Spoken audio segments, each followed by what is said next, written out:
Hubungan Indonesia dan Rusia memasuki babak baru.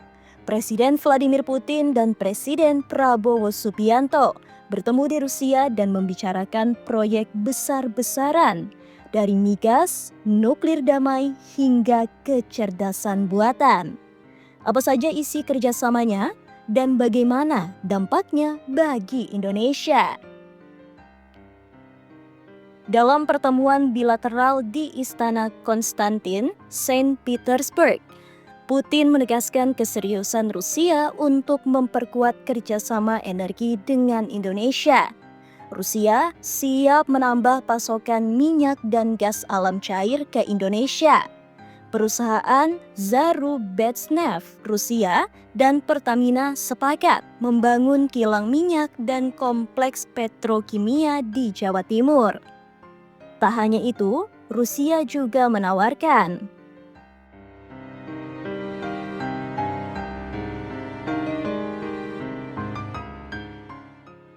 ini bisa jadi terobosan penting bagi ketahanan energi nasional kita. Selain energi fosil, Rusia juga membuka pintu kerjasama proyek nuklir untuk tujuan damai.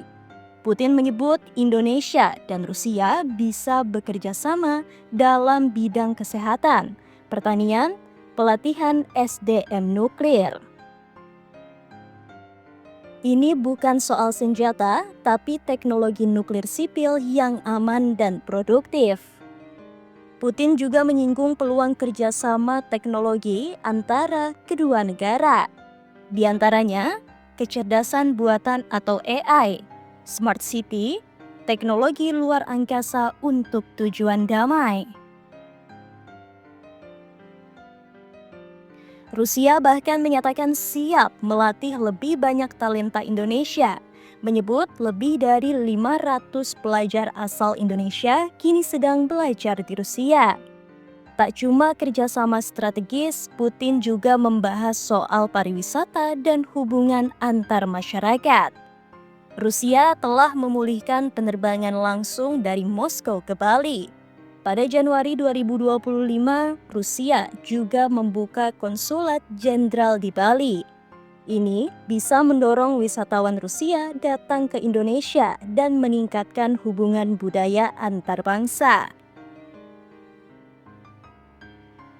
Langkah Putin ini dinilai sebagai bagian dari upaya Rusia memperluas pengaruh global, termasuk di Asia Tenggara. Bagi Indonesia, kerjasama ini bisa memperkuat diversifikasi energi nasional, transfer teknologi strategis, peningkatan kapasitas SDM. Namun, kerjasama dengan Rusia juga bisa memunculkan sensitivitas geopolitik, apalagi di tengah konflik Rusia-Ukraina dan ketegangan dengan Barat. Apakah menurut kamu Indonesia harus membuka kerjasama lebih luas dengan Rusia? Apakah ini akan memperkuat posisi Indonesia di dunia internasional atau justru beresiko secara diplomatik?